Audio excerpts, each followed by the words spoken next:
ሰላም ሰላም፣ እንዴት ናችሁ?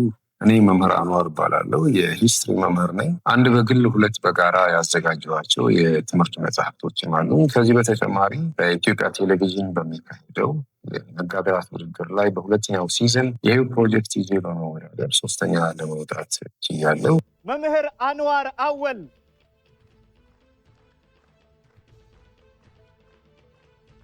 ለትውውቅ ያህል ይህን ካልኩ አሁን ያለ ተጨማሪ ሀተታ ዳይ ወደ ዋናው ጉዳይ። ለዛሬ ይዤላችሁ የቀረብኩት የ12ኛ ክፍል ምዕራፍ 1.3 ላይ የሚገኘው ናሽናሊዝም የሚለው ርዕስ ነው። ናሽናሊዝም ማለት በቋንቋ፣ በሳይኮሎጂካል ሜካፕ፣ በጂኦግራፊካል ሎኬሽን የኔ ነው የምትሉትን ማህበረሰብ መውደድ እንደማለት ነው። ፖዚቲቭ አስፔክቱ ስናየው ኔጌቲቭ ኮኖቴሽንስ አሉት በጣም ኤክስትሪም ሲሆንም። በአንድ በኩል በአውሮፓ ተጨባጭ ሁኔታ ከ1850ዎቹ እስከ 1914 ናሽናሊዝም ያደገበት ጊዜ ተደርጎ ይወሰዳል። 1850ዎቹ ለምን ተመረጠ? 1848 ላይ ብዙ የአውሮፓ ሀገሮችን የነካ ሬቮሉሽን ተካሂዶ ስለነበር ነው። ናሽናሊዝም ቢኬም ስትሮንግ ኢን ዩሮፕ በዚህ ጊዜ በጣም የተነከረበት ጊዜ ነው። It increased competition between countries and helped create the tensions that led to World War I. በሀገሮች መካከል ጠንካራ የሆነ የተቀናቃኝነት ስሜት ከመፍጠሩን ባሻገር መጨረሻ ላይ ደግሞ ወደ አንደኛው የዓለም ጦርነት ያስገቡ ውጥረቶችን ሊያስተናግድ ችለዋል። ናሽናሊዝም ከምስሉ ላይ እንደምታዩት መሪ ያለው ኦልዌይስ ኤሊት ብለን የምንላቸው የህብረተሰብ ክፍል ሁሌ ከፊት ሆነው ይመራሉ። How nationalism grew? እንዴት ነው ናሽናሊዝም ያደገው በአውሮፓ ውስጥ? ትምህርት ቤቶች ላይ ሚሊተሪ ሰርቪስስ፣ ኒውስፔፐርስ፣ ሊትሬቸር and patriotic groups taught people to love their nation and distrust others. ሶስት ትምህርት ቤቶች ናሽናሊዝም ይማሩባቸዋል።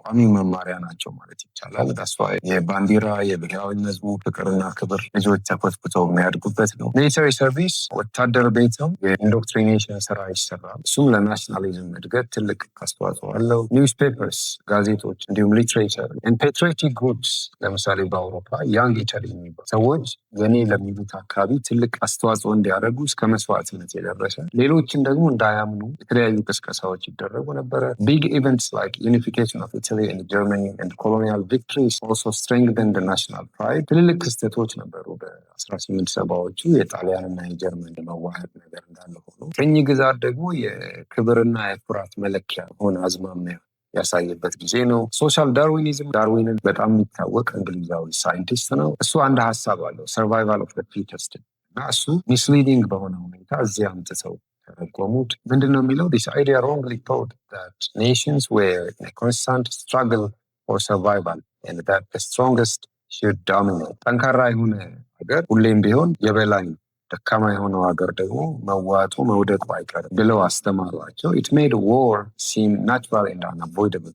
ይሄ ትምህርት ደግሞ ጦርነት የሚወገድና የሚቀር ሳይሆን ተፈጥሯዊና ሁሌም የሚኖር ነገር፣ ጠንካሮች ደካሞችን የሚበዘብዙበት ብለው የሚደመስሱበት አሰራር ተደርጎ የተሳለበት ቲዮሪ ነው ሶሻል ዳርዊኒዝም የሚባለው። ኒው ታይፕስ ኦፍ ናሽናሊዝም ናሽናሊዝም ቼንጅድ ፍሮም ዩናይቲንግ ካንትሪስ ቱ ብሬኪንግ ደም ኢንቱ ስሞለር ግሩፕስ። በናሽናሊዝም ሳቢያ የተሰበሰቡ ማህበረሰቦች አንድ የሆኑ ሀገሮች እንዳሉ ሁሉ የተበታተኑ ከውስጥ ያሉት ማይኖሪቲስ የሚባሉት የማንነት የቋንቋ የብሔር ጥያቄ በማንሳት የራሳችን ሀገር የራሳችን ጂኦግራፊካል ሎኬሽን ያስፈልገናል ማለት ጀመሩ። አውሮፓ ውስጥ በተለይ እንደ ኦቶማን ኢምፓየር ያሉ ብዙ ሀገሮች ብዙ ህዝቦች የሰበሰቡ ኢምፓየርስ ደግሞ የመበታተን አደጋ እንጃበበባቸው። because እዛ ያሉት ማይኖሪቲስ ምን ፈለጉ? they demanded recognition of their language, culture and identity. ለቋንቋቸው ለባህላቸውና የኛ ለሚሉት መለያ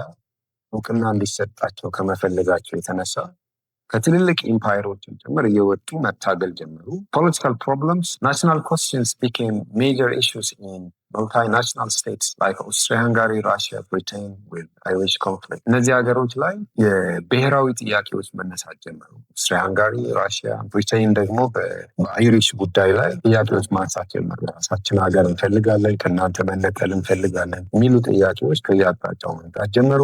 Governments sometimes use nationalism to gain loyalty. መንግስቶች ናሽናሊዝም አንዳንዴ ደጋፊ ለማብዛት ይጠቅማቸዋል። በዛው ልክ ደግሞ እነዚህ ማይኖሪቲስ የባህል የቋንቋ የማንነት ጥያቄ ያነሱ አንሬስት ይፈጥራሉ፣ ችግሮች ብጥብጦች ይፈጥራሉ። ኢሚግሬሽን ቱ ዩኤስኤ ወደ ዩናይትድ ስቴትስ ኦፍ አሜሪካ የተደረገ ስደትን ነው የሚያሳየው። ሚሊዮንስ ኦፍ ኢሮፒያንስ ሌፍት ዜር ሆምላንድስ ቢካዝ ኦፍ ዲሳቲስፋክሽን። አውሮፓ ውስጥ ቅድም በተጠቀሰው ዘመን የነበሩ ብዙ ሰዎች በሃይማኖት፣ በኢኮኖሚ፣ በፖለቲክስ ብዙ ዲሳቲስፋክሽን ስለነበሯቸው ከአውሮፓ ወደ አሜሪካ መሰደድ ጀመሩ። አሜሪካ ደግሞ በሰዓቱ ሬላቲቭሊ የተሻለ ነፃነት፣ የተሻለ እድል ያለባት ሀገር ስለሆነች ይህንን በተጨማሪ ባላብራራላቸው ጥሩ ነው። ቢካዝ አሁንም ጭምር ያለ ምክንያት ስለሆነ እንደ ዩኤስኤ they found more economic opportunities፣ የተሻሉ የኢኮኖሚ እድሎች አገኙ። more freedom and new political rights፣ የተሻለ ነፃነት እና ፖለቲካዊ መብት ማግኘት ስለጀመሩ ብዙ አውሮፓውያን ወደዛ መሰደድ ጀመሩ።